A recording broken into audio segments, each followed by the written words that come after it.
The 805 Focus is brought to you in part by Nonprofit Connect. Nonprofit Connect provides superior leadership tools and resources so nonprofit leaders and board members can make valuable decisions to move their organization forward to a sustainable and vibrant future.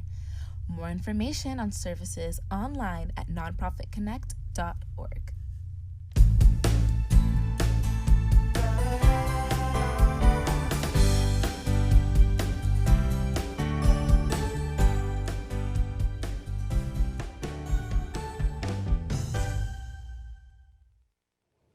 Welcome to 805 Focus. I'm Dr. Cinder Sinclair with Nonprofit Connect, and we will be bringing you the latest on your favorite nonprofits, so get ready to be inspired. Our special guest today is Rob Fredericks, and Rob is the Executive Director and CEO for the Housing Authority of the City of Santa Barbara. Welcome, Rob. Thank you, Dr. Sinclair. Glad to be here. I'm so glad that you're here because I know you folks you have a lot of projects you're working on. We do. And a lot of exciting things happening in your corner of the world that's affecting all of us, really. Yeah. And so I'd love to hear about that. Sure, yeah. We have some great developments that will really, truly help Santa Barbara residents that are under development right now. One is located at 116 East Coda Street. That's adjacent to Veracruz Park. Okay. And it's called Veracruz Village. And it will be 28 studio units to house formerly homeless individuals. Wow. And we'll have on-site permanent supportive housing there. Support services to help the residents transition to their housing there and to live there successfully. You can imagine moving from a situation of living on the streets to housing. That's a difficult transition for people to make, and we don't like to just hand over the keys and say good luck. Yeah. A lot of these folks need extra support services and just a helping hand, just someone to talk to even. And those are the types of services that we'll be providing there. And it's along the lines of another development that we created about 16 years ago now called El Carrillo. Oh. And that's at 315 West Carrillo. That was 62 units on a half acre. And same model, helping residents move from homelessness to housing, and that's been very successful. So we're replicating that model there. And then another development that's currently in the pipeline is up at 200 North La Cumbra Street, which is currently, it's a medical office complex. And when the leases are expired there for the doctor's offices and dentists, we will be completely redeveloping the site, and that'll be 48 family units serving low-income families. And we haven't built family units for probably about 2 decades now. And there's a lot of families that need help with affordable housing in our community. So we're really excited to get that underway and get that built eventually. And then the other development that we have is located at 400 West Carrillo Street. That's at the corner of Carrillo and Castillo. And it's actually city property. It's the Carrillo commuter lot right off the freeway. People might recognize it from the large tree canopies from the Tipuana trees. And we've been working with the city for several years now to try and come up with a development to serve what's called the missing middle, those downtown workers that don't qualify for our low-income affordable housing, but also cannot afford market rate developments. Gotcha. So the city is providing the land for us to build the new units there. And we're planning to build about 63 units. It'll be a mix of studios, 1 bedrooms, and 2 bedrooms there at that site that will be directly to serve downtown workers that need a below market rent to help be able to have them live successfully in a city that's pretty expensive for people to live in. So we're very, very excited about those 3 developments. And those will add to our already, we've built in the last 52 years of our existence over 1,400 units spread across 70 different developments throughout the city. So we're very proud about how we've been able to provide the affordable housing throughout the entire city for a variety of different folks. The majority of people that we serve are seniors, retired seniors, disabled individuals, and working families that just need that extra help with their rental assistance in town. Wow.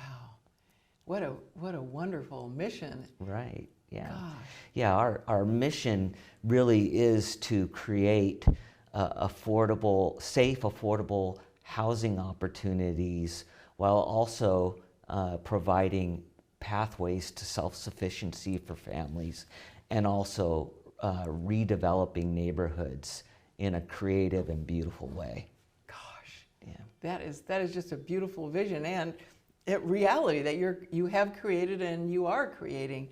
There's still more to come. Yes, and that's something we're very proud about, how we've created these developments throughout the years. My predecessor, Rob Pearson, set the example throughout the city and how we go into a neighborhood and properly site a new development that will fit into the neighborhood, and not only just fit into that community, but enhance the community's beauty with what we are providing. And the residents that live in our developments are very proud of where they live. They're able to hold their head up high and say, this is my community and I live here. Gosh. So, yeah. That is great. I bet you have quite a waiting list for all of those projects. We have thousands of individuals and families on our wait list, and unfortunately, we don't have enough funding, enough land, enough resources to build all the housing that's needed right now. And what we do is we cobble together what we can from our federal funding resources, state resources, and city resources to build the housing, but it's a slow process. And as a housing authority, we're a public agency, but we're a separate public agency from the city.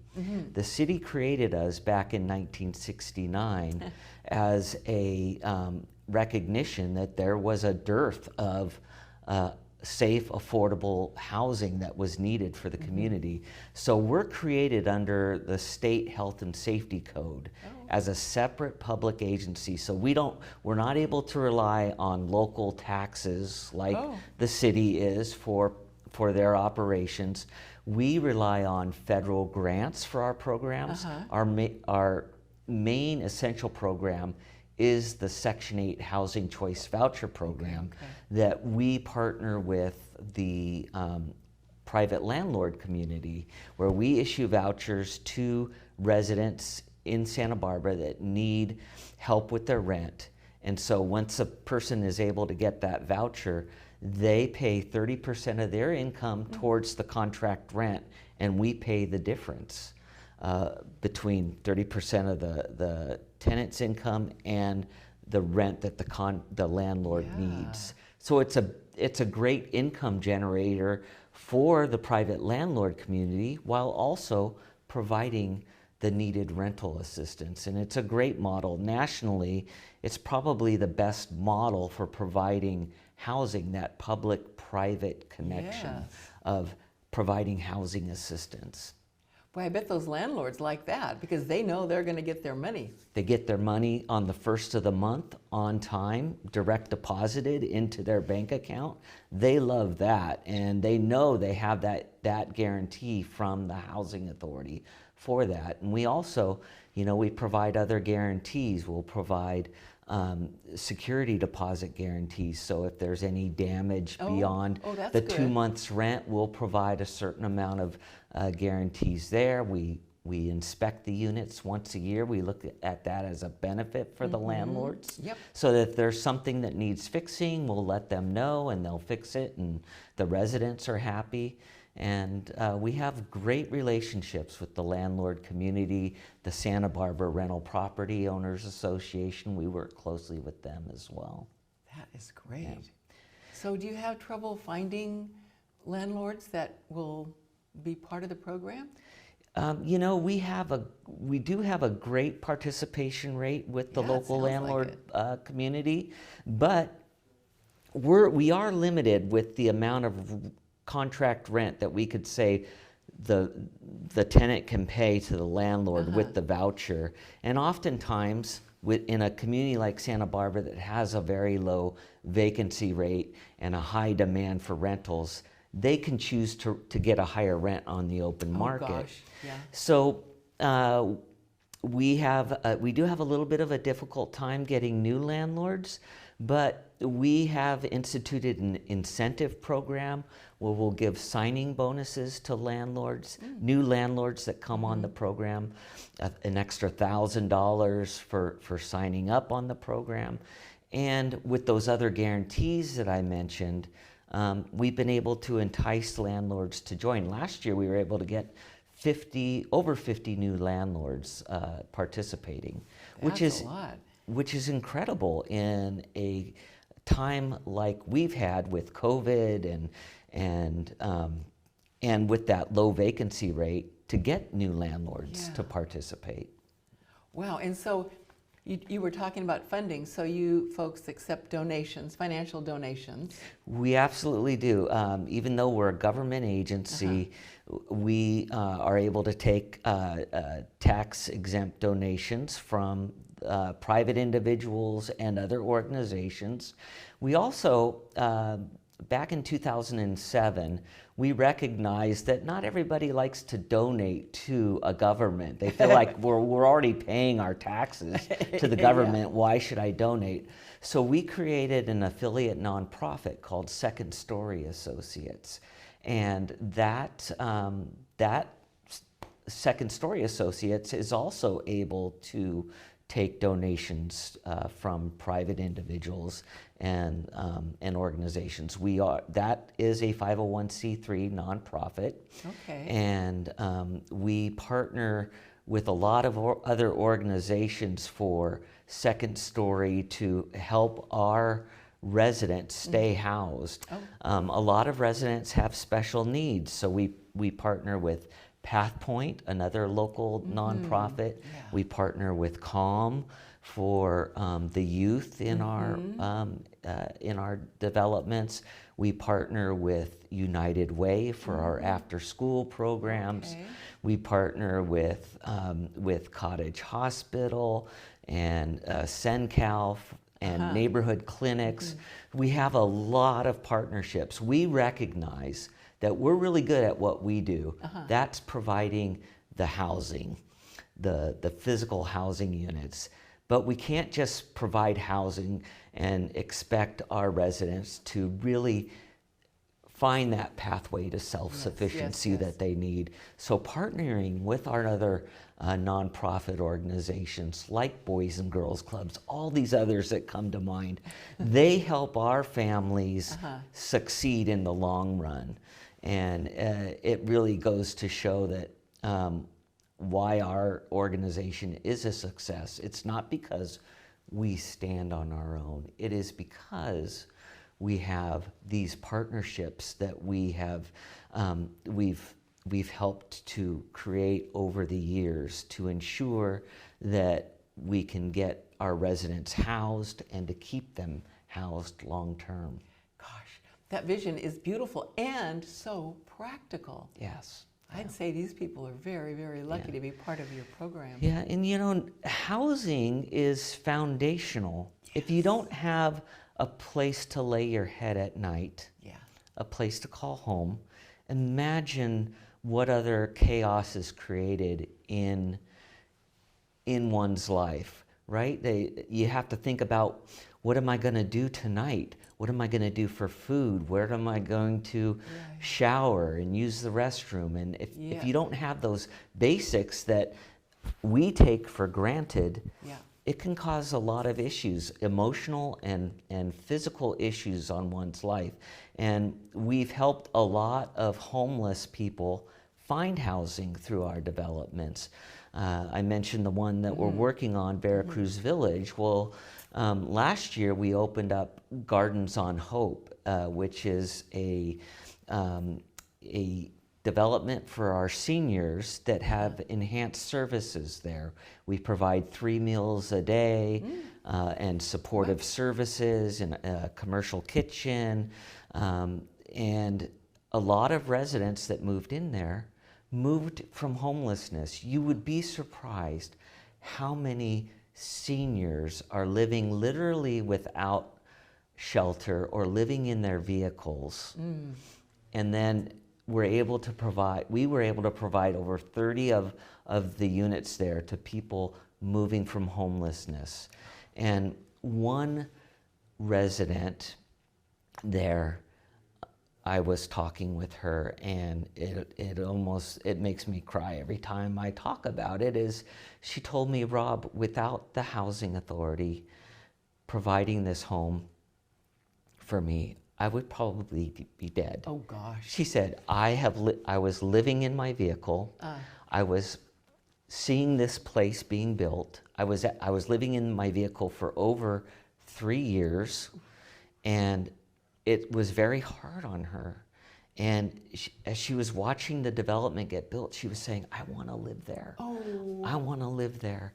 And one of our partners, CityNet, came across her, got her an application to be able to live there, and she was selected. Now she has a home where 3 meals a day are provided, a place to lay her head at night and be healthy.